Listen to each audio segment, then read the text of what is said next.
Hi guys, welcome back to my channel. दोस्तों, Omicron के cases दिन पे दिन बढ़ते जा रहे हैं और स्पेशली दिल्ली की तो हालत काफ़ी ज़्यादा ख़राब हो गई है। इसीलिए दिल्ली ने तो ऑलरेडी काफ़ी सारी रेस्ट्रिक्शंस लगानी स्टार्ट कर दी हैं और जैसे जैसे केसेस बढ़ते जाएंगे बाकी भी स्टेट्स इन रेस्ट्रिक्शंस को आगे आने वाले टाइम में फॉलो कर सकती हैं। सो इसके बारे में हमने संडे वाली लाइव स्ट्रीमिंग में भी बात की थी कि रेस्ट्रिक्शन से जो डायरेक्ट इम्पैक्ट जिन स्टॉक्स पे पड़ सकता है उनसे हमें दूरी बना के रखनी है। इसके बारे में आगे भी बात करेंगे।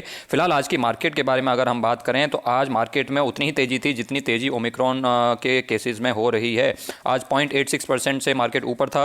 और ये रैली क्यों चल रही है? आज भी रैली थी, कल भी रैली थी मार्केट में। इसके लिए मैंने कल एक वीडियो डाली थी, आप चाहें तो उस वीडियो को चेकआउट कर सकते हैं, आपको थोड़ी सी इंसाइट मिल सकती है। निफ्टी बैंक की बात करें 0.36% अप। निफ्टी मिड कैप भी अच्छा खासा ऊपर था, 1.18% ऊपर। सो सारे के सारे इंडाइसेस में आपको आज अच्छी खासी तेज़ी देखने को मिली। लेकिन कितनी सस्टेनेबल है ये रैली, इसके बारे में हमने कल भी बात की थी, आज भी बात करेंगे। आज के टॉप गेनर्स की बात करें तो एशियन पेंट्स 3% ऊपर था, सन फार्मा 2.6% ऊपर था और M N M, UltraTech Cement, Titan, Tata Motors, Coal India ये भी अच्छे खासे आज ऊपर थे। आज ज़्यादातर स्टॉक्स भाग रहे थे, गिरावट वाले स्टॉक्स शायद ही थे। आप देख सकते हैं निफ्टी 50 के 50 स्टॉक्स में सिर्फ 3 स्टॉक्स में गिरावट थी, वो भी कितनी छोटी छोटी गिरावटें हैं, IndusInd power grid and ICICI bank. अगर निफ्टी 50 के चार्ट के बारे में बात करें तो जैसा कि हमने कल बात की थी, ये जो एक ट्रेंड लाइन बन रही है निफ्टी 50 में उसको ऑलरेडी मार्केट ने क्रॉस करने की कोशिश की है। और अगर यहाँ से ये क्रॉस हो जाती है तो हमने डिस्कस किया था 17,500 तक मार्केट आपको जाती हुई दिख सकती है। और क्योंकि सेंटा क्लॉज रैली का भी यहाँ पे हो सकता है कि पिछले 10 में से 7 बार सेंटा क्लॉज रैली आई है, तो हो सकता है इस बार भी 11 में से 8 बार हो जाए, ऐसा लग रहा है जिस तरीके से अभी तक की रैली देखी गई है। अभी 2-3 दिन अभी और बाकी हैं और एक्सपायरी में भी 2 दिन बाकी हैं, तो हो सकता है ये रैली आपको 1-2 दिन और देखने को मिले। खैर वो रैली होती है कि नहीं होती है वो तो आगे ही पता चलेगा। लेकिन दोस्तों, आपको जो देखने वाली चीज़ है वो ये है कि ये लोअर लोज लोअर हाइज बन रहे हैं और ये जो पिछला हाई है अगर ये टूटेगा तभी आप एक सस्टेनेबल रैली कह पाएंगे। और मुझे ऐसा लगता है कि जिस तरीके से ओमिक्रॉन वेरिएंट के केसेस बढ़ रहे हैं और जिस तरीके से कोविड के केसेस बढ़ने स्टार्ट हो गए हैं काफ़ी स्टेट्स में, मार्केट एक बार फिर से गिर सकती है 17,500 से या उसके आसपास से कहीं से फिर से एक लोअर लो और लोअर हाई बनाने की कोशिश कर सकती है। तो हमें बहुत ज़्यादा ओवरबोर्ड नहीं होना है।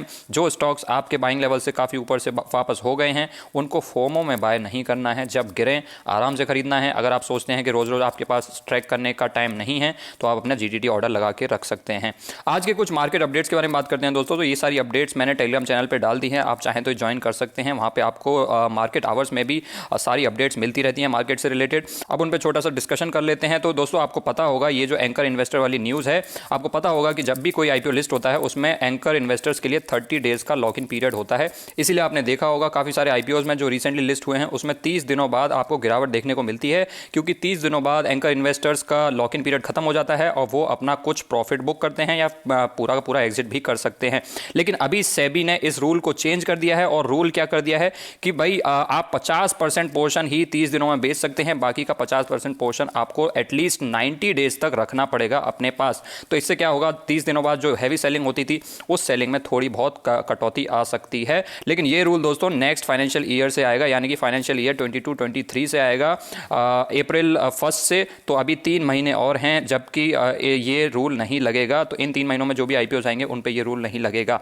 दूसरी जो अपडेट है वो है दिल्ली को लेकर के, gyms cinemas to shut down in Delhi, odd even rule for malls and shops. जैसा कि हमने परसों की लाइव स्ट्रीमिंग में डिस्कस किया था कि ओमिक्रॉन के केसेस जब बढ़ेंगे तो सबसे पहले जो बंद किया जाता है वो होते हैं सिनेमाज और जिम्स वगैरह। तो अब जिम से रिलेटेड तो कोई स्टॉक है नहीं, लेकिन सिनेमा से रिलेटेड आपके पास डायरेक्ट स्टॉक्स मिल जाएंगे जिन पे डायरेक्ट इंपैक्ट पड़ सकता है, वो हैं पीवीआर और आइनॉक्स। सो उनसे हमें दूरी बना के रखनी थी और पिछले 2 दिनों में उनमें काफ़ी गिरावट हो चुकी है। सो मेरे ख्याल से ऑल्दो ये न्यूज़ अभी आई है लेकिन मार्केट को पहले से पता था, और क्योंकि मार्केट को पहले से पता था तो ऑलरेडी 2 दिनों में काफ़ी गिरावट हो गई है। अब बहुत ज़्यादा गिरावट एक्सपेक्ट ना करें पीवीआर आइनॉक्स में, क्योंकि ऑलरेडी काफ़ी ज़्यादा गिरे हुए हैं। हो सकता है इस न्यूज़ की वजह से एक दिन और गिरावट आए, पर बहुत ज़्यादा पैनिक करने की ज़रूरत नहीं है। लेकिन yes, as far as possible आपको उन स्टॉक्स को अवॉइड ही करना है, क्योंकि अभी ओमिक्रॉन वेरिएंट आ गया, आगे चल के कुछ और वेरिएंट आ सकता है। तो उन स्टॉक्स में जब तक ये कोरोना का चक्कर खत्म नहीं हो जाता हमें ट्राई करना है कि अवॉइड करा जाए। एक और जो अपडेट है वो है अजंता फार्मा से रिलेटेड। अजंता फार्मा के बोर्ड ने अप्रूव कर दिया है शेयर का बायबैक, और वो बायबैक होगा 2550 पर शेयर पे वाया टेंडर रूट। सो ये थी आज की कुछ मार्केट अपडेट्स। बाकी दोस्तों, आपको फोमो में बाय करने की कोई ज़रूरत नहीं है, मार्केट आपको फिर से मौका देगी। अगर ये मौका आपसे चूक गया है, मार्केट आपको मौके देती रहती है, आज नहीं तो कल आपको मौका ज़रूर मिलेगा। वैसे ये अच्छा खासा मौका आया था, मार्केट आई थी 16,500 पे। ये बहुत ही अच्छा खासा डिस्काउंट था, लेकिन कोई बात नहीं, अगर ये मौका आपसे चूक गया है, अभी भी मार्केट में चांसेस हैं कि एक बार फिर से एक फॉल आ सकता है। लेकिन दोस्तों एक चीज़ मैं फिर से आपको बता देता हूँ कि निफ्टी भाग रहा है, इसका मतलब ये नहीं है कि सारे के सारे स्टॉक्स भाग रहे हैं। हो सकता है अभी भी काफ़ी स्टॉक्स हों जो नहीं भागे हों। आज ही हमने कम्युनिटी सेक्शन में कुछ स्टॉक्स डिस्कस किए थे। सो अभी भी काफ़ी स्टॉक्स हैं जो नहीं भागे हैं, तो आप उन पर नज़रें लगा सकते हैं, और जब मार्केट गिरेगी तब तो बल्क में स्टॉक्स गिरेंगे ही। दोस्तों आज के वीडियो में बस इतना ही। मैं आप लोगों को एक छोटी सी अपडेट देना चाहता था। अगर आपको ये वीडियो पसंद आई हो तो आप वीडियो को लाइक कर सकते हैं और चैनल को सब्सक्राइब कर सकते हैं। Thanks for watching guys, I will see you next time.